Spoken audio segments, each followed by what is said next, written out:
Does today seem like a good day to talk about a possible Orwellian crypto dystopia? Because I'm pretty sure that's exactly what we're about to do.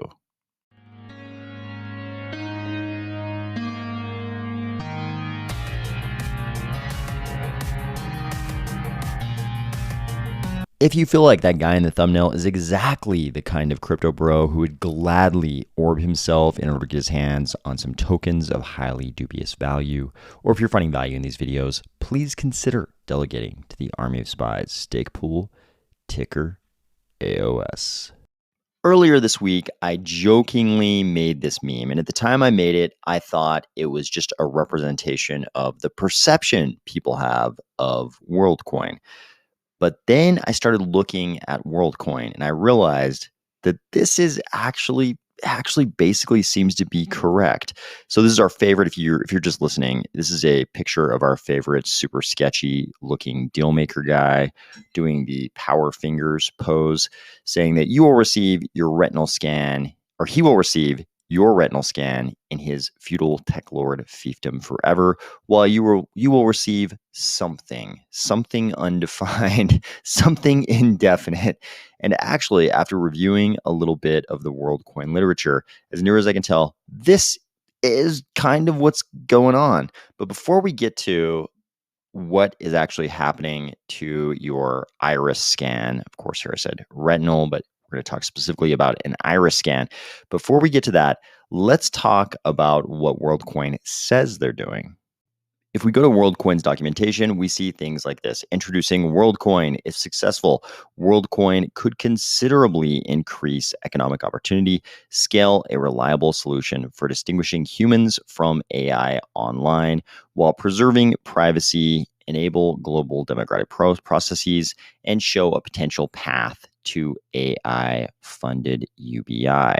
Okay, there's a couple of different things going on there. So in order to parse this, we have to think about what we think they're actually doing, because there's some interrelated things, but there's some different components here. We've got this one piece, which everybody's going to get pretty excited about, right? Sounds pretty good. AI funded UBI. So there's been a lot of discussion around this over the last couple of years. Even in the last US presidential election, we had a candidate who ran on a platform of, hey, we should really be looking at UBI.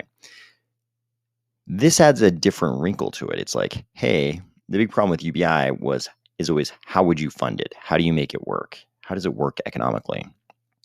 So here they're using both one of the causes of the potential need for UBI as the solution to how you fund UBI, right? So I think everybody knows that AI at this point, if you're paying attention, you probably realize that AI is going to lead to the dislocation of many human beings out of their jobs. Like a lot of jobs are going to get replaced by AI for sure. What they're saying here is that they use an AI lab to fund the UBI, which is kind of interesting. So this makes me ask a few different questions. Why would the AI lab do this? And is this at all realistic? And is this really the goal of Worldcoin? Because you've also got this other thing. They say they want to scale a reliable solution for distinguishing humans from AI online while preserving privacy. So if I put on my Machiavellian, like evil actor kind of hat, I think to myself, if I was that evil actor who is trying to accomplish one goal but pretend like I'm trying to accomplish another goal, how would I go about doing that? Well, at the outset, I would state both things as being sort of interrelated goals. And I would get everybody really excited about the altruistic sounding one. And then I would actually be after the thing that could potentially be the most lucrative. And what we know is that a personality who seems to be intertwined with this project is Sam Altman, who also runs OpenAI.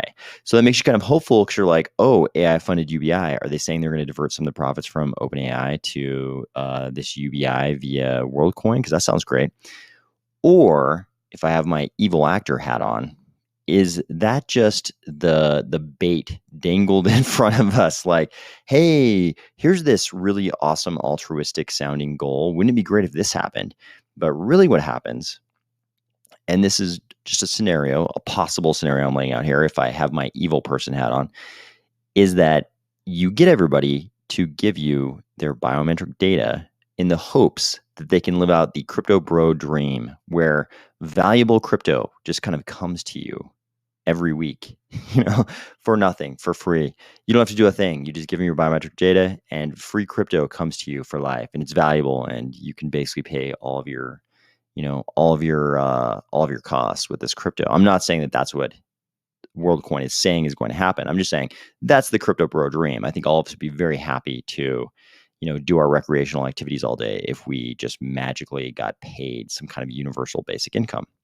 So you dangle that in front of everybody. But really what you do is you use that to get all their biometric data. And then you do the other thing, the more lucrative thing. You become the only company that has a sufficient database to help everybody, every platform, every online platform, everything that's susceptible to AI. You sell your database, or you utilize your database to help all those platforms distinguish humans from AI. It's like, hey, I know all of you signed up to WorldCoin so that you could get the UBI payments, but also if you want to be on Twitter, X has now incorporated our solution for distinguishing humans from bots. So you have to use your WorldCoin, your World ID. You have to use your World ID as well on Twitter now, and maybe on Facebook, maybe with Google, maybe with Android products, maybe with Apple products. You can see how this could go on forever, because there's certainly going to be a need to distinguish humans from AI and other non-human, presences on various social media platforms and, all kinds of different places. That might end up being pretty valuable. So that would be like the Machiavellian evil perspective on how this could work. I'm not saying that's the case. I'm just saying you could easily, you could imagine a very Machiavellian character approaching this whole enterprise that way. And in fact, in the past, there have been very critical reports. Well, at least one report, this one right here, very critical report about WorldCoin. This is an article in the MIT Technology Review called Deception, Exploited Workers, and Cash Handouts, How WorldCoin Recruited Its First 500,000 Test Users. The startup promises a fairly distributed cryptocurrency-based universal basic income. So far, all it's done is build a biometric database from the bodies of the poor. And this article details how apparently WorldCoin went around to a couple dozen, 24 countries, according to this article, most of them in the developing world. And they went to places like Sudan and West Java, Indonesia, and they got the biometric data from something like 450,000 people. Here, it looks like the people who wrote this article interviewed over 35 individuals from Indonesia, Kenya, Sudan, Ghana, Chile, and Norway. And there are some things in here that, probably aren't, this is probably not the account that, the people at WorldCoin would want you to read. This is probably not an article they love to see in distribution. It's not quite, I don't think it's quite as bad as the title makes it sound, but there's some things in this article that are a little bit eyebrow raising for sure, in terms of, data privacy and whether or not the people who actually signed up in these countries realized what kinds of data they were giving to WorldCoin and what was going to be done with that data. Highly questionable whether some of these people actually realized what they were giving WorldCoin and what WorldCoin was going to be doing with it. Probably one of the most interesting parts of this article, though, is this piece right here.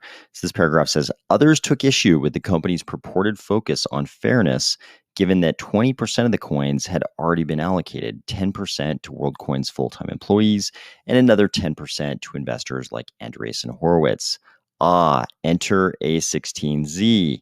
So A16Z, I mean, they're investing in things that, largely, as near as I can tell, they're investing in things that they think will make them money. So where does the money making come in here?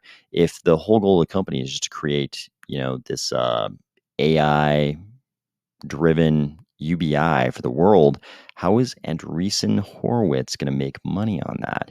So if we scroll up here, it turns out that they seem to really think they're going to make money because they haven't invested a small amount in WorldCoin. This paragraph right here says, this may be why some of Silicon Valley's biggest names, in addition to Altman, are pouring money into it. A16Z recently led a 100 million investment round that tripled the startup's valuation from an already heady 1 billion to 3 billion. And you got to remember, this article is over a year ago. This is April 6, 2022. They were already saying this was a $3 billion value startup. That's a triple unicorn. This was a triple unicorn a year ago. What's it worth now? Now that the product's actually on the public, what would they say this thing is supposed to be worth right now? As always, I could be completely wrong here, but I think A16Z and those other investors, when they were driving toward that $3 billion valuation, I think they were spending a lot of time thinking about this use case where WorldCoin draws in a huge number of people who are obviously attracted to this whole UBI thing. They give up their biometric data. WorldCoin is able to build the biggest global biometric, database that has ever existed, something like that. And then that database is used to do the proof of personhood thing to differentiate between AI and actual humans across all social media platforms and wherever else that might be valuable. And I think we can all imagine a million different use cases where differentiating between humans and AI is going to be very important. I think that's the big lucrative use case that people are thinking about when they're saying that this WorldCoin project has a $3 billion valuation. The problem is, I think everybody who's giving up their biometric data is being drawn in by this dream of UBI. Like, who wouldn't want to get free money all the time? Maybe even enough to just like pay your cost of living. And then you get to spend the rest of your time doing, like leisure activities. This would be the dream, right? For any normal person, would have a hard time saying no to that. That sounds pretty good. But it sounds like that's all pretty aspirational. It doesn't sound like that's secured at all. It sounds like that's just something that would be nice. If you look at this paragraph right here, the WorldCoin protocol is not intended to generate profits to distribute UBI. So WorldCoin isn't going to come up with the money for the UBI. Instead, it requires a separate funding source, for example, a share of the profits generated by an AI lab to distribute global UBI. And of course, Sam Altman being involved in the project, people are going to assume maybe that's OpenAI, but that's not what they're saying here. They're saying, my reading of this is that they're saying, hey, we need to talk somebody into giving us the free money so that we can give you all the free money. I don't know how realistic a plan that is. So in my mind, what we've got here is a gigantic biometric database, global, being built, but the bait that is getting people to give up that biometric data, I don't know if that's actually a real thing that's going to manifest in real life, or if it's just sort of this idea like, hey, we're going to try to do UBI, but nobody's really promised to give us the money that would be required for that yet. So getting down to the details of how all this is going to work, already on this page, we see something that's going to be concerning to crypto people. So they're talking about all kinds of different attack vectors on the orb itself. They say the orb has been designed with this threat model in mind. Any world ID issued by a particular orb can later on be revoked through the governance of the WorldCoin protocol. I think a lot of crypto people are going to say, hey, we like permissionlessness. And even this project, WorldCoin, talks about things being permissionless. However, in crypto, we also don't want anybody to be able to take away our account. We don't want anybody to be able to take away our identity inside the network. And here they're sort of telling you, hey, whatever the governance of the WorldCoin protocol is or is going to be, that can be used to revoke any world ID. But of course, the most glaring concerns about WorldCoin we haven't even addressed yet, and they're not revocability. They're really all related to privacy. So there are a few things. The way this works is you download the WorldCoin app, and then they've got these orbs in metro centers around the world. And you make an appointment to go meet up with the orb. And here I said it's human pet, but it's human operator who's getting paid kind of a commission to orb you. And they're going to get good images of your iris. It sounds like they're both sort of photographic and using near infrared sensors. So they're going to get some good images of your irises. And then these iris images, certain things are going to be done with them. And this is where I think a lot of people got confused. People definitely came to the conclusion that your iris image would somehow just be hashed. I saw multiple people say, no, it's just a hash of your iris image and nothing is ever stored. Saw a lot of people say nothing is ever stored. And that's because of some of the language I think that WorldCoin used. So the iris images themselves are only kept in local memory and then destroyed by default, according to OpenAI. That sounds pretty good, but that's not the end of the story. They actually have an opt-in thing we'll talk about later where they will actually keep your iris images in storage. But that's not, in my mind, the biggest problem. So the bigger problem is that the iris images are turned into this thing called an iris code. And here's where people, I think, assumed that iris code was going to be a hash. And just like you can hash things like private keys, and it's not really a problem because you can't go backwards through the hashing algorithm to come up with the private key. I think people are thinking about it like that because we're crypto people and that's how everything seems to work in crypto. But that's not what's going on here. The iris code is not a hash. The iris code is actually designed specifically to identify you. So right here they say the iris code cannot be a simple hash of the texture of the iris. And they tell you why that's the case. This iris code thing is not something that WorldCoin invented. The iris code was invented by Daugman, and it's been around for more than 20 years. If you actually go to this Daugman paper, they give you a link to it right in the WorldCoin documentation, you find out that this paper is all about recognition of human beings. So the paper is actually called How Iris Recognition Works. And the paper starts with this sentence: reliable automatic recognition of persons has long been an attractive goal. So the iris code is not meant to obscure the data about your iris. It's a numerical representation of your actual iris. It is designed specifically to identify you. It's designed to it's designed for someone to be able to look at this iris code and then look at your eye and say, this is the same eye. It's designed specifically for that. It's not meant to obscure any of the data about your iris. It's not a privacy mechanism. It's just a really good way to identify people based on their irises. So it's doing actually the opposite of, I think, what a lot of people thought they were doing. It was doing because they all thought it was a hash. But they tell you right here, the iris code cannot be a simple hash of the texture of the iris.